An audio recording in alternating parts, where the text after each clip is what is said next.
بسم الله الرحمن الرحیم. په تیر درس کې موږ تاسې د اختصاري فورمولونو موضوع باندې کار کړی وو. د اختصاري فورمولونو په اساس مې درته ویلي وو چې د ځینو زاویو په عامه اصطلاح کې بیا موږ تاسې ورته وایو مشهورې زاویې. د مشهورو زاویو نسبتونه ترلاسه کولی سو او هغه نسبتونه مې هم زاویې مې درته مشخص کړي وې چې په لومړۍ روبه کې خو موږ تاسې مخکې تر مخکې په یادو کړي دي چې 10 درجې وو، 45 درجې وو، 60 درجې، یعنې پرته له کوادرانتل څخه دا نور یې درته یادوم دا زاویې دي. دا موږ تاسې حفظ کړي د دې نسبتونه. په دوهمه روبه کې بیا 120 درجې، 115 درجې او 150 درجې. دا هغه زاویې دي چې نسبتونه یې کانکور ستاسې څخه غواړي او د دې پیدا کول باید زموږ زده سي.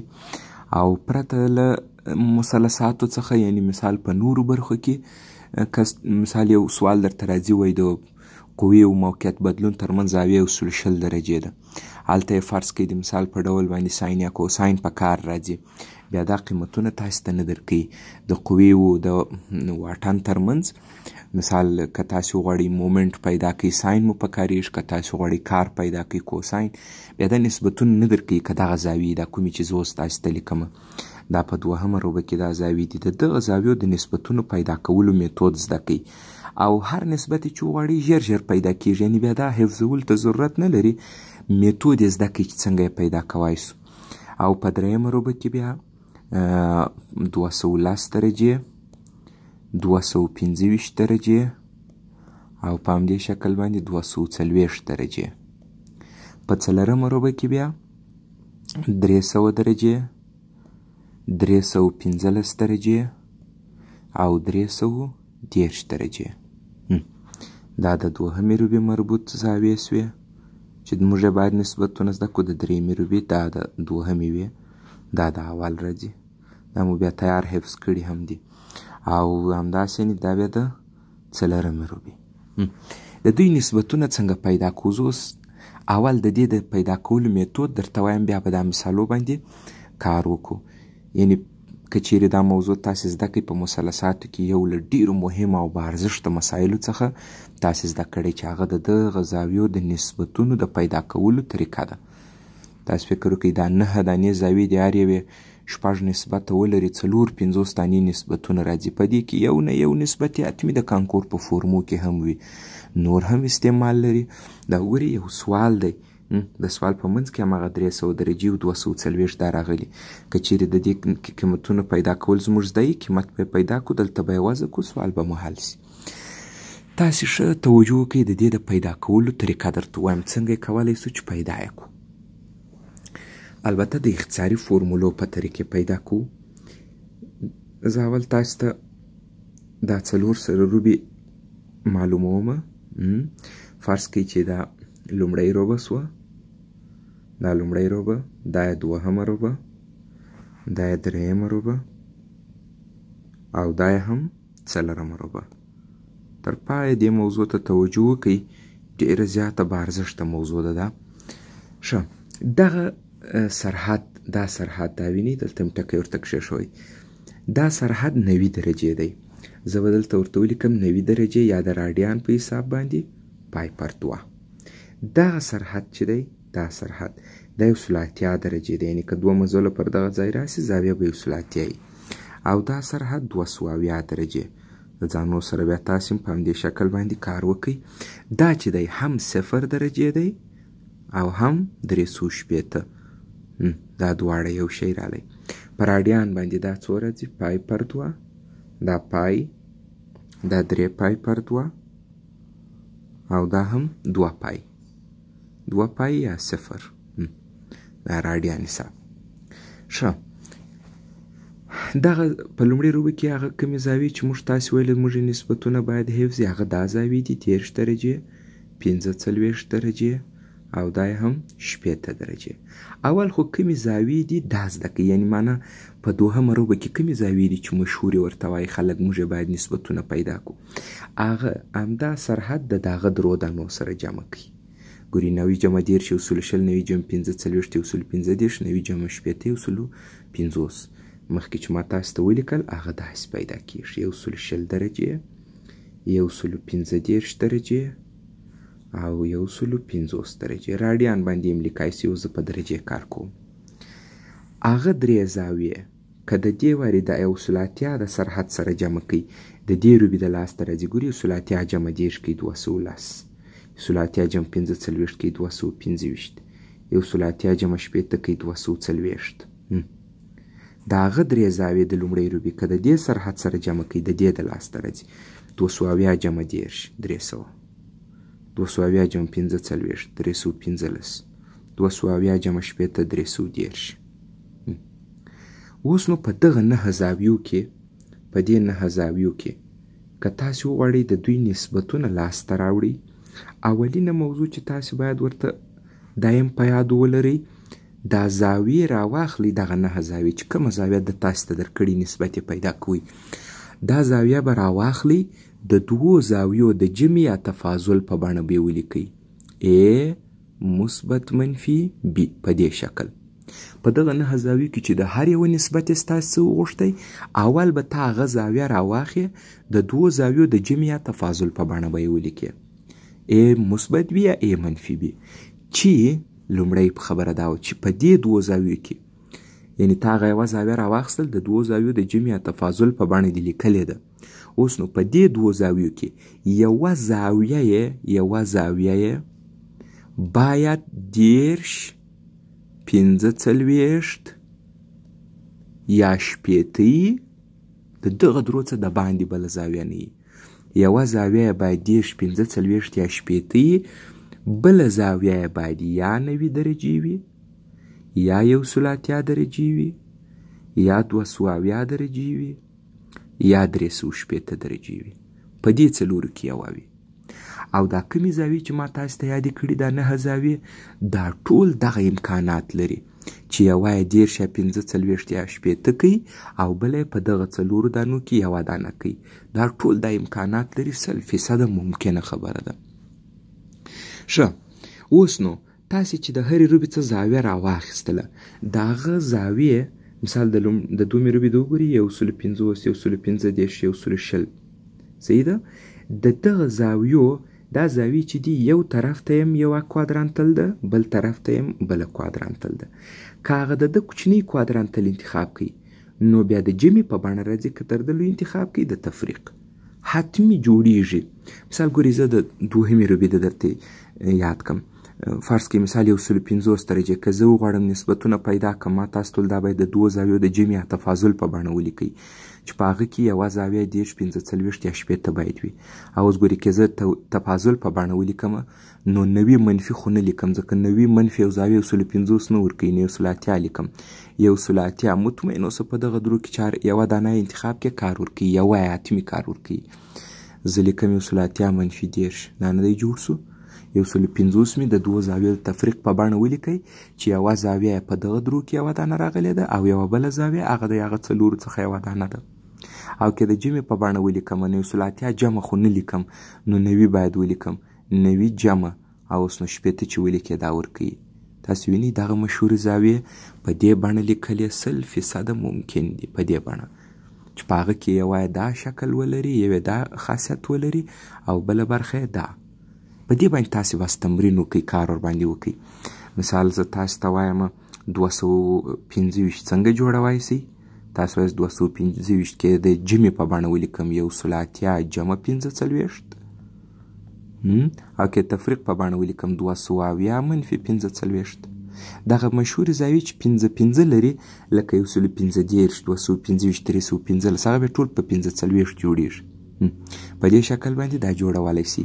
یا مثال په ډول زه تاسو ته هم 210 دا څنګه کم 210 که داسې یعنې ذهني کار ورباندې وکړئ چې مثال 210 په کومه روبه کې ده د هغه دا دوه سرحده کوادرانتلونه په ذهن کې ونیسئ بس یو سرحد یې په جمع راځي یو سرحد یې په تفریق راځي. ولې 210 په درېیمه روبه کې ده یو سرحد یې هم 90 نه دی نو 210 د 90 په اساس بیا نه جوړیږي که په جمع ولیکې که په تفریق. 210 نو اوس مثال 180 جمع 10 دا دی جوړ سو. که په تفریق لیکمه 270 منفي 80 دغه شی چې تاسې زده کوئ بیا نو پیدا کول اسانه زه درته ویلی سم. تاسو په دغه 9 زاویو باندې په دې شکل باندې ډېر صحیح کار وکړئ چې دا 9 زاویې آیا د 2 زاویو د جمع یا تفریق په بڼه لیکای سو که نه. تمرین ورباندې وکړئ داسې د جمع یا تفریق په بڼه چې یوه برخه یې 10 15 40 حتمی باید وي، حتمی ده دا خبره، او بله برخه یې دغه کوادرانتل وي، یا 90 درجې یا 180 درجې یا 270 درجې او یا 360 درجې. کله چې تاسې دا کار وکئ، مثال په ډول باندې موږ ته یو زاویه راکړې 120 درجې، د 120 درجې ما داسې ولیکئ 180 درجې منفي 60 درجې. کله چې مې دا کار وکئ اوس دا څه ګټه لري؟ مثال زه غواړم د 120 ساین پیدا کړم، د 120 پر ځای باندې دا شی لیکم ساین 180 درجې منفي 60، یعنی اول زاویه دې بڼې ته اړوم چې په دې بڼه مې واړوله. اوس نو که ستاسې مخکینی درس په یاد وي دا اختصاري فورمول دی، دا وګورئ دا پای دی، دا یې منفي، دا تیتا ده، او دا یې فورمول موږ تاسې ویلی و ساین پای منفي تیتا چې شي کېدی. موږ تاسې ویلي اول علامه ټاکو دا 2 ربع ده، نو ساین په 2 ربع کې مثبت، په پای کې مو ویلي نسبت نه بدلو، د پایو 2 پای پر مهال، یعنی دا د پای معادل نو اوس 180 دی، داسې به وایو چې په 180 کې نسبت نه بدلو او په 360 کې نسبت نه بدلو. نو چې نسبت نه کې بدل ساین تیتا به راتلی، دا تاسې په مخکیني درس کې ویلي ساین تیتا، او اوس د تیتا په ځای چې شي لرو 60، او ساین 60 بیا موږ تاسې زده کړی دی جذر 3/2. دا وګورئ د 120 ساین مو څومره په اسانۍ پیدا کوي. متوجه سولې دې خبرې ته؟ اول د 2 زاویو د جمع یا تفاضل په بڼه ولیکئ چې یوه یې حتمي په دغه درو کې راسي او بله یې په دې کې راسي. جمع باندې جوړ سو که په تفریق هغه پروا نه لري، چې دا رقم مو جوړ کړله نور نو بیا د سوال حلول اسانه دی. اوس نو هغه کم مثال چې درکړی دی په هغه مثال کې به کار وکړو، بیا هم دا موضوع تکرار راځي. دې مثال ته وګورئ، دې مثال ته چې شي ویلي دي کوتانجانټ 240 جمع کوي د تانجانټ 1/2 جمع کوي د کوساین 115 او جمع کوي د ساین 160 سره. دا 240 1/2 115 160 دا ټولې هغه زاویې دي چې مخکې موږ تاسې ویل دا مشهورې دي او نسبتونه یې پیدا کولی سو. اوس ګوري په دغه مثال چې کار وکړو دا موضوع به یوه اندازه بیا تکرار سي. ښه زه اول سوال درته لیکمه کوتانجانټ 240 درجې، کوتانجانټ 240 درجې جمع کوي د تانجانټ 1/2 درجې سره جمع کوي د کوساین 115 درجې سره او جمع یې کوي د ساین 160 سره. د دې سوال هدف هم دا دی چې د دغه موضوع تکرار وسي. زه اول کوتانجانټ 240 پیدا کوم. ښه دلته مې یو صفر هیر دی 150 درجې. آیا دا ټولې زاویې د 2 زاویو د جمع یا تفریق په بڼه لیکای سو؟ و څنګه؟ راځم اول کوتانجانټ 240 درجې ته جوړې کوي د جمع یا تفریق. ګوري دا د 3 روبې ده، دا که ته په جمع یا تفریق جوړی په هر شي چې جوړی، خو یوه زاویه به 180 نیسي یا بیا 270 نیسي، 90 نه کېږي، ځکه ما تاسو ته ویلې چې بله زاویه 10 15 40 نو که 90 ونیسي چې منفي کې خو بیخي کوچنی راځي، کې جمع کې نه جمع 10 240 ته راځي، نه جمع 15 نه جمع 60. نو په 3 ربع کې 2 سرحده یې چې شي 180 او 270، بس په هغو کې به یوه دانه ونیسي. مثال زه که 180 ورته انتخاب کړمه کوتانجانټ 180 درجې، ګوره یوه مې دا زاویه ونیول کوادرانتل، او اوس نو جمع باید جوړ کړم. بله یې بس په خپله فکر باندې کې 10 صحیح راځي، نه 60 صحیح راځي، و دا جوړ سو. ښه په دې شکل چې دې جوړ کړئ اوس نو د دې څه اختصاري فورمول جوړ سو. که چا پوښتنه درڅه وکړه چې ته دا ولې د 2 زاویو د جمع یا تفریق په بڼه لیکې او یوه یې کوادرانتل نیسې بله یې حاده نیسې، ورته تر څو اختصاري فورمول جوړ سي. اختصاري فورمول زموږ کار اسانه کوي. ښه دا اوس څه رقم فورمول شکل جوړ دی؟ پای جمع تیتا شکل. په پای جمع تیتا کې موږ تاسو چې شولي اول علامه وټاکئ څومره به ده؟ 3. کوتانجانټ په 3 کې مثبت دی د پای پر مهال نسبت تغییر نه کوي نو دا کوتانجانټ تیتا کېدی. اوس به زه دا ولیکم کوتانجانټ شپېته. کوتانجانټ شپېته خو زموږ زده دی. که چیرې مو نه یې حفظ کړی تانجانټ یې جذر 3 دی نو کوتانجانټ یې جذر 3 پر 3 ناطقه بڼه یا 1 پر جذر 3 دی خو مې پیدا کوي. راځم تانجانټ 1.5 ته. تانجانټ 150 درجې. اول دا د دوو زاویو د جمع یا تفریق په بڼه ولیکئ. 150 په دوهم مربع کې دی. یو سرحد یې 90 دی بل سرحد 180. ښه هر یو چې ستاسې زړه یې انتخاب کړي. مثال زه به انتخاب کړم 90 د دې ځل انتخابوم 90 درجې. بس اوس نو فکر وکړئ جمع 10 صحیح راځي نه جمع 45 نه جمع 70. حتمي یې یوه دانه کار ورکوي. ښه دا اوس مساوي په څو راځي؟ دا بیا اختصاري فورمول دی. کوم رقم شکل دی؟ پای پر 2 جمع تیتا شکل. اول علامه وټاکئ په 2 مربع کې تانجانټ منفي د پای پر 2 پر مهال مو څه شي ویلي وو؟ نسبت بدلوو نو دا راځي کوتانجانټ تیتا. کوتانجانټ تیتا څه شي دی؟ 80 دی. منفي په خپله جذر 3 پر 3. اول به دا یو قیمت جلا جلا پیدا کړو بیا به سره جمع کړو. راځم تانجانټ 115 ته. کوساین 115 وبخښئ. کوساین 115 درجې. کوساین 115 یوه زاویه 90 ونیسه جمع 45. دا هم د پای پر 2 جمع تیتا شکل 2 مربع کې کوساین منفي د پای پر 2 او 90 پر مهال نسبت بدلو. کوساین به ولیکئ ساین او د تیتا پر ځای 45 راغلی منفي په خپله او جذر 2 پر 2. راځم ساین 120 ته. ساین 120 درجې. ساین په خپله 120 دوهم مربع ده. یو طرف 90 یو طرف 180. مثال که 180 ونیسم اوس خپله پوهېږئ دا یو زاویه 120 ده دا 180 ده نو منفي باید ورته ولیکم. منفي 80 صحیح راځي. دوهم مربع کې ساین مثبت دی او په پای یا 180 کې تغییر نه راولو دا 80 درجې. ساین 80 یې هم جذر 3 پر 2 چې ټول مو پیدا کړه. اوس به یې سره جمع کړم.